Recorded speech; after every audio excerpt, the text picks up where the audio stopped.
Fala, meus queridos, tudo bem com vocês? Você sabe o que é ansiedade? Você de fato conhece tudo sobre ansiedade?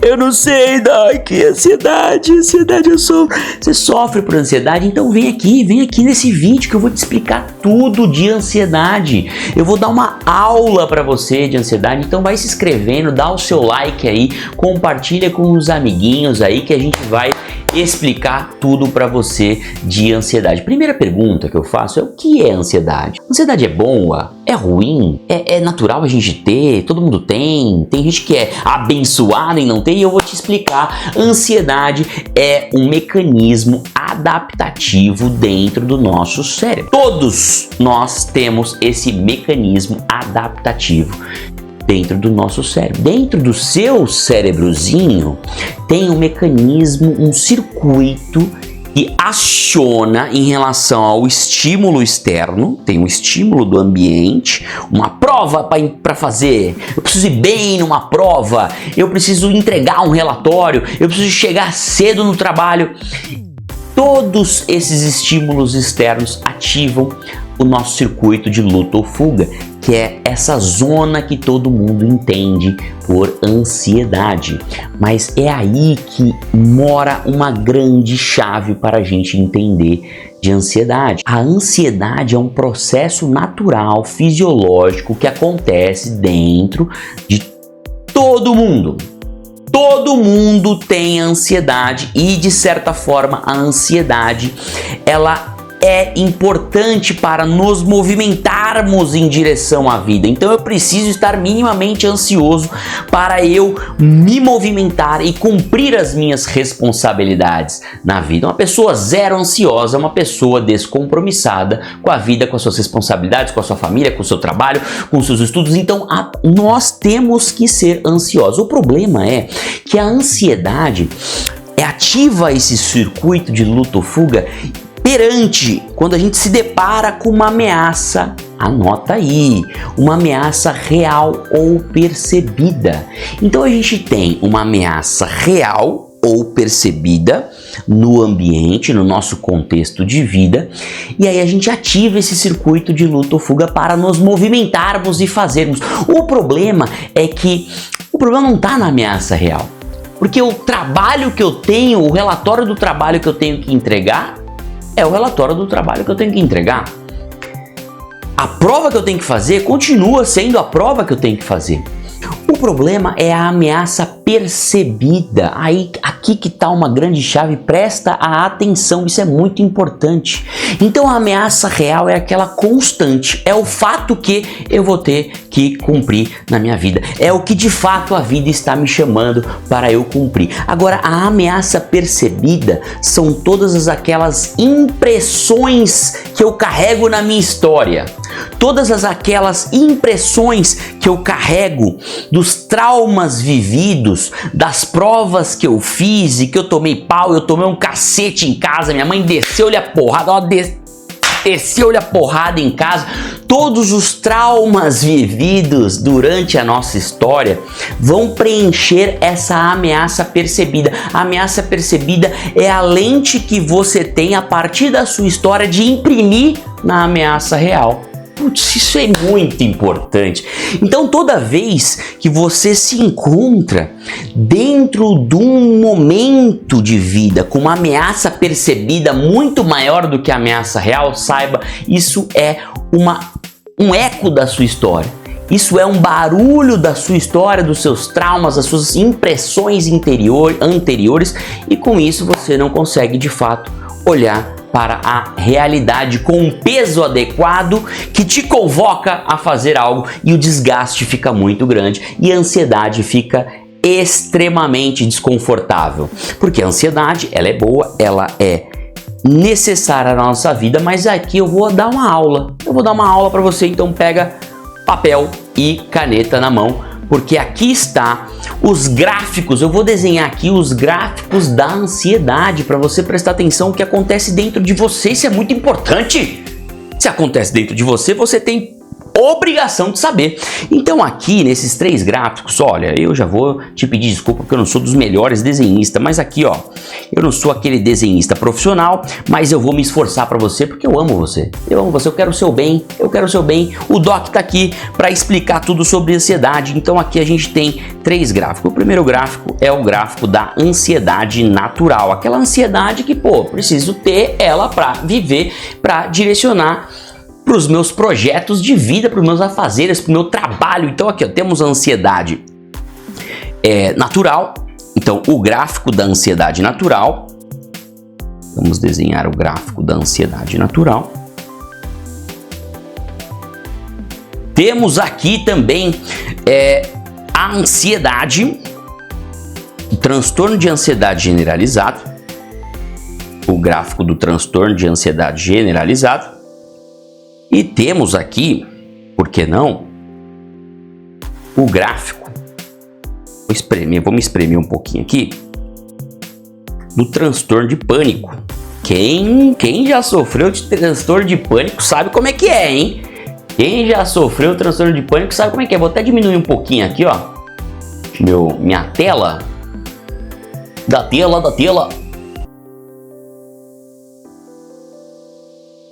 para você acompanhar comigo aqui. Então temos aqui 3 gráficos. A ansiedade natural. A ansiedade natural, aquela ansiedade que vem naquele movimento mais basal, é aquele nível de atenção. Então aqui está a nossa atenção. A ansiedade é como se fosse o quanto a gente coloca a atenção nos eventos da nossa vida perante aquela ameaça que eu falei anteriormente, real ou percebida. Então aqui está a atenção e aqui está a ansiedade. A ansiedade basal, natural, fisiológica, aquela que a gente precisa ter para viver uma vida que realiza coisas, que nos direciona aos nossos compromissos e responsabilidade, tá aqui, ó, ansiedade. Então a gente tem que ter um certo nível de ansiedade. O problema é que com as impressões da nossa história, o que a gente já viveu, a gente aprende muitas vezes errado em como lidarmos com os agentes de estresse, a essas ameaças, a esses compromissos, a essas responsabilidades, e a gente começa a desenvolver uma ansiedade patológica, uma ansiedade fora do normal. E aqui está o gráfico dessa ansiedade patológica. Então a pessoa que sofre com ansiedade, que pode até ter um transtorno de ansiedade generalizada, que é aquela manifestação física, taquicardia, sudorese, palidez, paralisa na vida, ela tá aqui nesse basal muito mais elevado de ansiedade. Então a sua atenção tá ali, ó, o tempo todo. Então quando acontece um evento estressor, a ameaça aparece, quando acontece uma prova para fazer, você vai já partir deste patamar aqui, ó, deste nível muito maior de ansiedade. E com isso, você, ao invés de dar aqui em cima um tiro de escopeta, você vai dar um tiro de canhão, você vai gastar uma energia física e psíquica muito maior do que deveria. Então, toda esta carga percebida perante uma ameaça real, toda esta carga percebida diante de uma ameaça real fica muito mais desgastante. Então, a pessoa que está aqui no gráfico 1, 2, 3... no gráfico 1, ela está muito mais funcional. Ela consegue fazer as coisas que quando o ambiente te gera um estresse, você responde de forma muito mais funcional, olhando de fato para a ameaça real. Agora, o ansioso, patológico e não natural, que tem transtorno de ansiedade generalizado, ele já parte de um gráfico de atenção muito maior, tá tudo muito intenso ali, e ele vai se desgastar psiquicamente e fisicamente em relação a essa ameaça. Ou seja, o problema do ansioso do gráfico 3, do 2, ele está na ameaça percebida. A ameaça percebida dele está muito fora da realidade. Por isso que é bom o processo terapêutico, para a gente entender o porquê que essas impressões de ameaça percebida tão exacerbadas, tão exageradas, tão fora de proporção, está ali interferindo no movimento de vida do paciente, no seu movimento de vida. Agora, o pânico ele já tem acompanha comigo aqui no gráfico 3, o pânico ele tem aquela ansiedade já acima. Em algum momento, seja num momento de estresse ou não, às vezes você está de boa, em casa. Só que em algum momento o pânico ele dá um salto, um salto para cima desse nível de atenção que quem já sofreu de pânico, quem sofre de pânico sabe como é que é. O negócio é punk.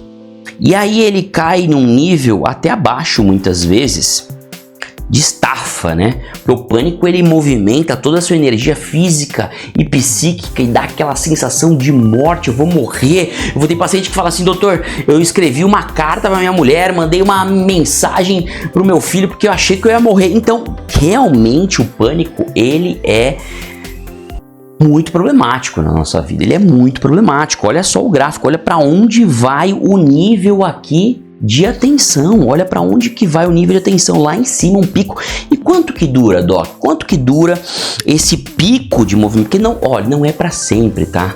Não é curto o intervalo de tempo. Vai falar para quem sofre de pânico que é curto. Curto é sua bunda, né, Doc?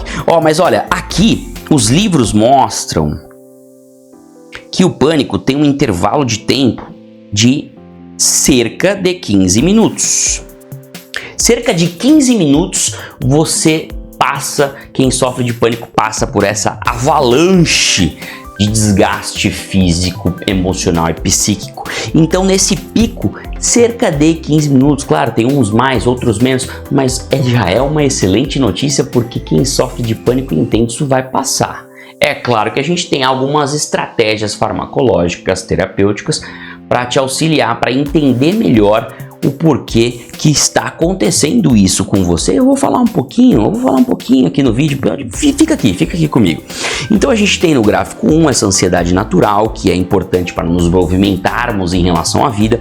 A ansiedade patológica, esse transtorno de ansiedade generalizado, que faz você já partir de um gráfico muito mais elevado, com um desgaste muito maior do que deveria. Essa ameaça percebida está muito distorcida e você coloca uma energia psíquica, mental, física muito maior que deveria. É a mesma coisa, quem sofre de ansiedade patológica é como se você chegasse num balcão do mercado e você falasse assim: eu quero comprar esse chocolate aqui. E aí o vendedor fala para você: ótimo, é 10 reais esse chocolate. Puta, chocolate caro, hein? 10 reais esse chocolate. E o ansioso patológico, ele fala: não, eu não quero gastar 10 reais, eu quero gastar 50. Eu quero gastar 50. Não, mas é 10 reais. Não, eu quero gastar 50 e fica com o troco. Então, gasta-se muito mais do que deveria na ansiedade patológica. Então, a gente precisa entender formas, mecanismos de regular os nossos níveis de ansiedade. E quanto mais eu me concentro para baixar o nível de ansiedade, melhor que fica a minha vida. Então eu vou te explicar muito mais sobre estes níveis de ansiedade. Então, ansiedade, processo natural, fisiológico. Agora, quando a gente começa a entender melhor a nossa história e o porquê que eu gasto muita energia, por que eu estou nesse nível de ansiedade muito maior do que deveria, eu já começo a manejar melhor essa ansiedade. Entender do problema já faz parte da solução para entendermos como a gente lida melhor com essa ansiedade patológica. Então, quando a gente está muito agitado, quando a gente está muito agitado, a gente precisa de algumas estratégias. E uma das estratégias que muita gente negligencia, muita gente acha que não leva a lugar nenhum, é atividade física. Então a atividade física é fundamental para jogarmos essa energia muito desgovernada dessa ansiedade patológica em algum outro lugar mais próprio. Então a atividade física, muitos pacientes meus regulam a ansiedade com essa ansiedade patológica, claro, com atividade física para regular esses níveis, esses neurotransmissores, porque a atividade física produz neurotransmissor que regula essa cascata que a ansiedade patológica está proporcionando dentro do seu cérebro. Então a atividade física é muito importante. Outra coisa para termos, outra ferramenta para termos uma ansiedade mais regulada na nossa vida é o sono.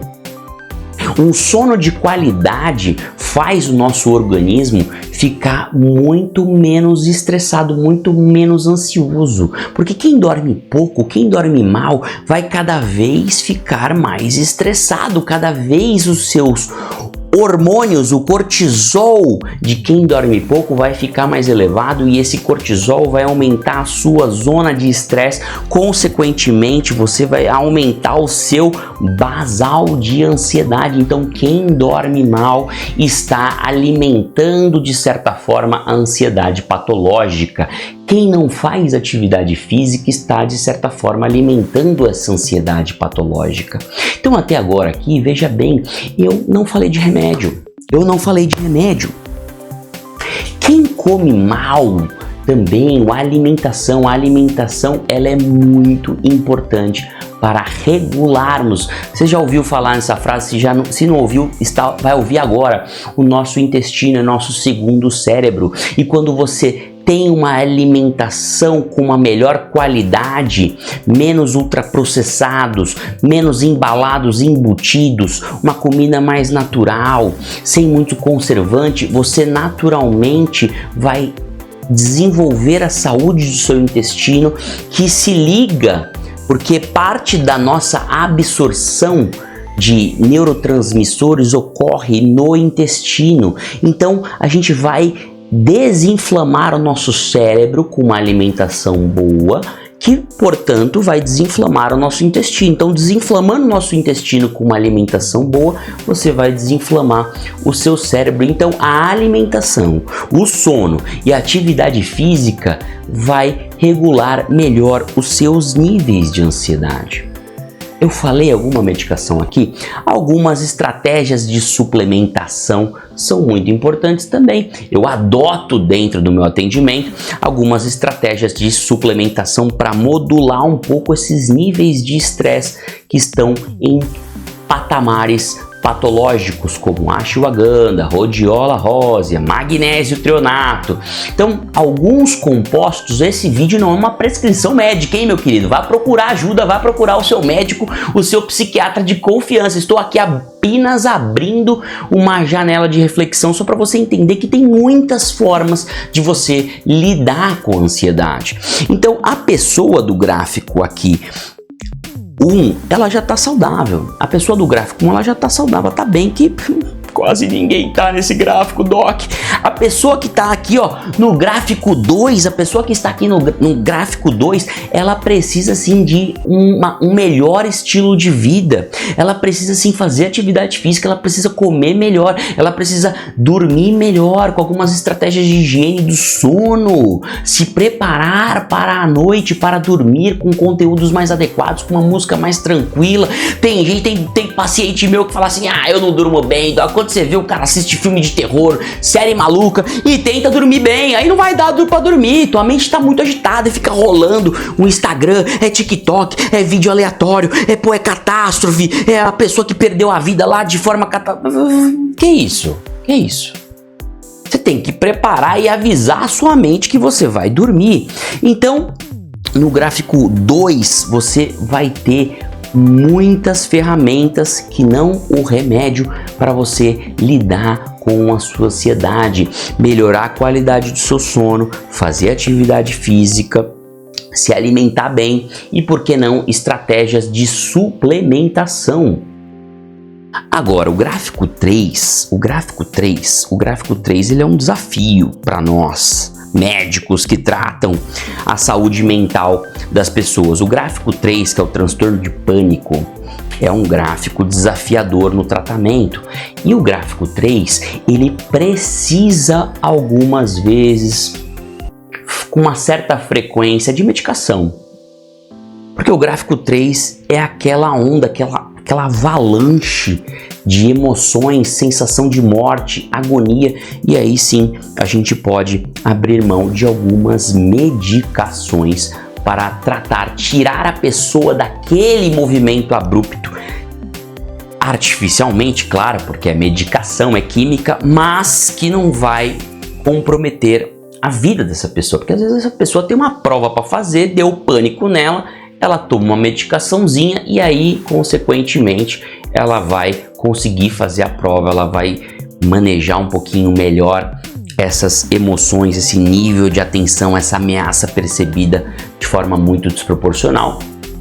Agora, o que eu vou trazer depois de comentar sobre estratégias, medicações, suplementações, eu vou apontar para uma ferramenta que ninguém te fala. Presta atenção, porque a ferramenta mais menosprezada para lidar melhor com a ansiedade, regular a sua ansiedade, é confiar na realidade. Quando você confia na realidade e tem um diálogo ponderado, um diálogo que pondera, então quem desenvolve dos pacientes meus que aprenderam a lidar com ansiedade, ou às vezes até com pânico, com essas duas ferramentas, muitas vezes a gente acaba tirando o remédio do paciente. Então, lembre-se, ansiedade é aquela ameaça real ou percebida. A percebida é que é o problema. A percebida é todas aquelas impressões, aqueles avalanches anteriores que a gente pode entender no processo terapêutico. Mas quando vem a percebida, quando vem um tom a mais de ansiedade, um desgaste maior físico e psíquico, vai entrar a segunda ferramenta que é muito importante, que é o autodiálogo que pondera, que modula, o autodiálogo modulador. Porque o autodiálogo modulador vai fazer com que a gente desconecte da ansiedade percebida e se conecte com a ameaça real. Então, quando a gente está sofrendo por ansiedade, diante de algumas coisas que acontecem na nossa vida, entenda, a gente está olhando para a ameaça percebida, a gente está alimentando a ameaça percebida, e quando a gente desenvolve o autodiálogo modulador, aquele que vai modular a nossa ansiedade, aquela conversa mesmo com você mesmo, quando a gente toma posse dessa conversa com nós mesmos, modulando, a gente aprende com o tempo a desativar, desconectar dessa ameaça percebida, fantasiosa, que nos imprime um sofrimento muito maior do que deveria, e a gente começa a olhar para a realidade. Então, diante dessa desconexão entre a ameaça percebida e a conexão com a ameaça real através de um autodiálogo modulador, grava isso, você consequentemente você vai lidar melhor com a sua ansiedade. Então, bateu aquela ansiedade maior do que deveria, você tem que automaticamente se perguntar: eu estou gastando uma energia maior do que deveria? Como eu faço? Como eu faço para gastar uma energia menor? Eu estou me preparando de fato para essa prova? Eu estou dando o meu melhor? Essa prova é daqui a 5 dias e eu vou me programar da melhor forma para estudar em determinado horário, determinado momento. Eu preciso entregar aquele relatório do trabalho e eu tenho este tempo para entregar, então eu vou me programar diante das minhas possibilidades da melhor forma possível diante da minha realidade, diante das minhas circunstâncias. Então esse autodiálogo, ele é treinável, você consegue treinar essa conversa com você mesmo para calcular melhor o seu gasto de energia para a demanda que você tem, para a realidade que te convoca. Então quem tem uma prova para fazer, tem uma prova para fazer, essa é a realidade. Quem tem um relatório para entregar no trabalho, tem um relatório para entregar no trabalho. Quem teve um namoro que se acabou, teve um namoro que se acabou. A partir do momento que eu aceito e me entrego para essa realidade, eu vou me desconectando dessa ameaça percebida maluca que quer me dragar, que quer tirar toda a minha energia psíquica, física, mental, e eu consigo me concentrar na realidade, naquilo que de fato me ocorreu. Lógico que isso é uma ferramenta apenas iniciática, apenas inicial, que eu estou te mostrando aqui, que eu desenvolvo com meus pacientes, mas você consegue dia a dia, um pouquinho, você consegue refletir sobre essa ameaça real e percebida. O que tem na realidade e o que eu estou imprimindo a mais? O que eu estou colocando a mais que eu poderia diminuir, desconectar? Eu estou pegando muito pesado comigo. Eu preciso pegar um pouco mais leve comigo. Eu tenho esse trabalho para entregar, mas poxa, todo mundo tem compromisso para entregar, então eu vou dar o meu melhor aqui. Eu vou dar, sabe aquela pessoa que se acolhe a esse autodiálogo modulador? Eu vou dar o meu melhor com o que eu tenho. Eu vou fazer e eu vou entregar com o que eu tenho. Eu estou olhando para as minhas circunstâncias, as minhas potências e a minha realidade. Olha que maravilha! A realidade é onde a gente tem que estar para se entregar, para me inclinar para entregar as minhas responsabilidades e honrar os meus compromissos. Acima disso, tá essa ameaça percebida que ronda a cabeça de todos nós. E se a gente não estiver atento, a gente vai estar caindo na ameaça percebida e se desgastando muito mais do que deveria. Já parou para pensar nisso? Então, se você se desgasta muito mais do que deveria, saiba, você está caindo na cilada da ameaça percebida. E a ameaça real é essa necessidade que a gente tem que se conectar para o que de fato são as coisas. E o que de fato você precisa fazer diante das suas circunstâncias e potências. E com isso você vai entregar sempre o melhor que você pode. Não o melhor dos melhores, o melhor que você pode. Então não seja duro com você mesmo. Não, um dia alguma pessoa foi duro com você mesmo. E aí você ficou com essa impressão distorcida da ameaça percebida. Hoje não mais, você é um adulto e você pode comandar essa ameaça real para que de fato você tenha uma reação proporcional ao que a vida te convoca. Você pode ser o adulto dentro da sua mente e te acolhe e fala para você pegar mais leve. Olha esse autodiálogo, pega mais leve, Bruno, calma, não é por aí, não é com esse desgaste, pega mais leve, vai com um ritmo que você aguente. Ou acelere o ritmo, mas saiba, vai te levar a um desgaste maior. Esse autodiálogo te conectando com a tua realidade. Então, eu expliquei muita coisa sobre ansiedade, então dê o seu like, curta, compartilhe se você acha que essa mensagem vai chegar em alguém e pode muito bem ajudar a entender o que de fato é a ansiedade e que de fato a ansiedade ela não é ruim, só que em alguns níveis patológicos ela pode se tornar ruim e a gente tem várias ferramentas para lidar da melhor forma possível para regular a nossa ansiedade no dia a dia. Curta, compartilha, seja melhor, fique com Deus, um beijo!